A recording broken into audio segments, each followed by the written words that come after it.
Hello and thanks for staying with us on Asset Television. Welcome to the news at the hour. I am Mania OCB. First, the headlines. Governor ALIA condemns attacks on SAAI community. Customs boss returns to heroic welcome in Abuja office.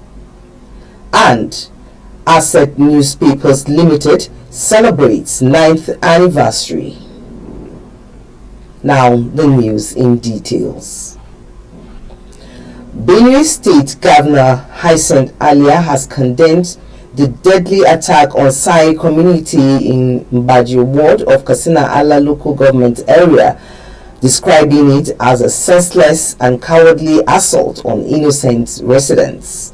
The attack, which occurred in the early hours of July 1st, 2026, reportedly left several people dead and many others injured. The governor, while said the victims were attacked while actively cultivating their farmlands, describing the incident as a deliberate attempt to disrupt peace and threaten food security in the state.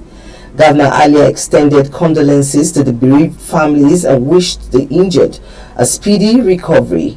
He directed security agencies to immediately deploy additional personnel to the affected community and neighboring areas to launch a manhunt for those responsible and strengthen security around farming communities to prevent further attacks.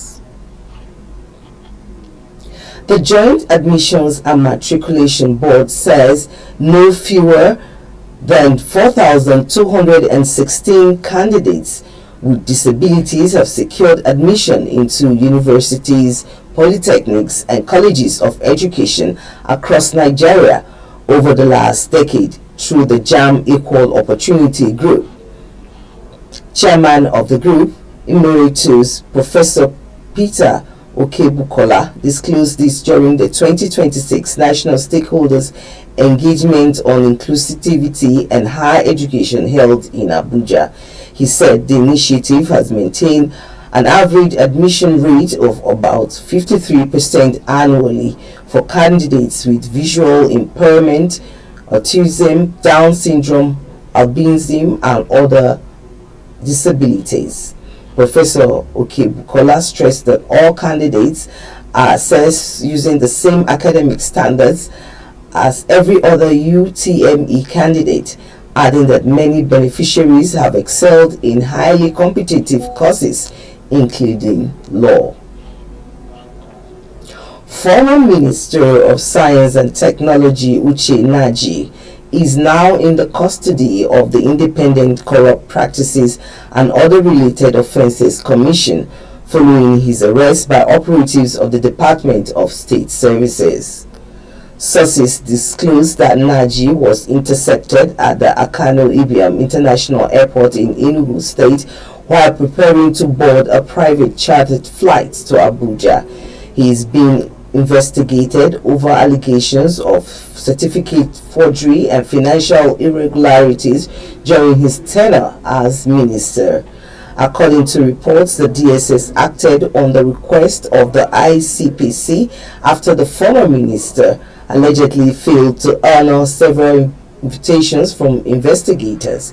He has since been transferred to the Commission's custody and is said to be cooperating with ongoing investigations. The management of the Nigerian Customs Service (NCS) has welcomed the Comptroller General of Customs, Adewale Adeniyi, back to the service headquarters in Maitama, Abuja, following his return from Brussels, Belgium, where he secured a renewed one-year mandate as chairman of the Council of the World Customs Organization. He was received by the service management team during a reception held at the headquarters on Monday. According to a press statement issued by the National Public Relations Officer of the Nigerian Customs Service, Assistant Comptroller of Customs Abdullahi Mewada, on Wednesday, The reception also provided an opportunity for the management team to congratulate Adeniyi on the recent 6-month extension of his appointment as Comptroller General by President Bola Ahmed Tinubu. During the reception, senior officers presented Adeniyi with a commemorative souvenir in recognition of his exemplary leadership and contributions to the growth and transformation of the Nigerian Customs Service.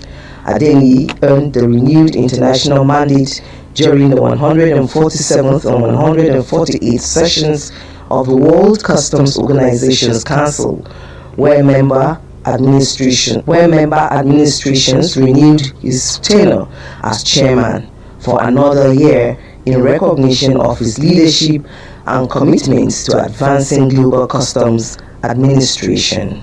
Mania OCB, Asset Television News. We'll now take a short break, and when we return, we'll bring you more stories. On Mining Matrix with Mania, we dig deep on solid minerals, skill development, energy transition, global mining market trends, technology, disruptions, conflicts, and opportunities in this sector. Join me every Wednesday at 3 p.m. on Asset Television to discuss, analyze, and proffer solutions to challenging critical issues in Nigeria's mines and steel development. On Mining Matrix. Welcome back. One of Nigeria's top media houses, Daily Asset Newspapers Limited, has marked its 9th year of publishing in Nigeria, with a call for its staff to strive for greater heights in journalism and business. The anniversary celebration held at the company's Abuja office brought together staff, management, and well-wishers to reflect on the nearly a decade of reportage on business, governance, crime, sports, entertainment, national development, among others. The managing director, editor-in-chief, and publisher of the media organization, Cletus Acquire, said Daily Asset Newspapers Limited have provided credible and timely information to Nigerians across the country, adding that the organization has grown its print with a very strong online presence. Acquire also charged all staff to aim for greater heights and rise the standards of reportage, expand reach, and continue to make Daily Asset Newspapers Limited stand out for truth and excellence in Nigeria's media space. Staff members described the milestone as the motivation to do more in a challenging media environment.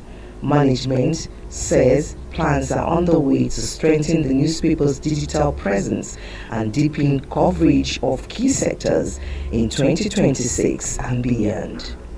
Daily Asset Newspapers Limited began publication in 2017 and covers business, policy, human angle stories, and more across Nigeria. Mania OCEB. The National Drug Law Enforcement Agency has formally taken custody of 6,778.5 kilograms of Canadian loud cannabis intercepted at the Apapa port in Lagos. Speaking during the handover ceremony, NDLEA Chairman Brigadier General Mohammed Bobo Marwa, retired, represented by the Director of Seaport Operations, described the seizure as a major breakthrough in the fight against transnational drug trafficking.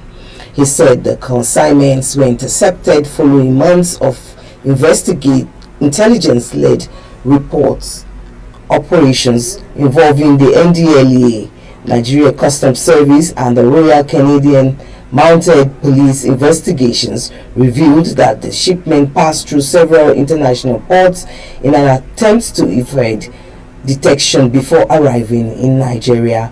Marwa said the agency remains committed to dismantling drug trafficking networks by arresting suspects, confiscating criminal assets, and prosecuting those involved. He also commended the collaboration among local and international security agencies, describing it as a model for tackling organized crime and safeguarding Nigeria's maritime gateways. The federal government has received 5 Nigerians rescued from prolonged detention at SAAI prison in Abidjan, Cote d'Ivoire, following diplomatic intervention by the Ministry of Foreign Affairs. According to a press statement issued on Wednesday by the ministry, the 5 arrived at the Nnamdi Azikiwe International Airport, Abuja, on Wednesday, where they were received by the Minister of Foreign Affairs, Ambassador Bianca Odumegu Ojiko, and the NOA Director General Malam Lanre Issa Onilu. The 5, Aliyu Malami, Nasiru Umar, Samshu Abubakar, Saidu Bello, and Liman Mohammed were among 6 Sokoto indigenes who traveled to Cote d'Ivoire for trade in August 2025. They were arrested and detained for months without trial. One other detainee, Usama Mutala, died shortly after regaining his freedom.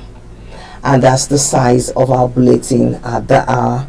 Don't forget to follow us on our social media handles for more stories. On behalf of the news crew, I am Manya Osibi. Many thanks for watching. On Mining Matrix with Manya.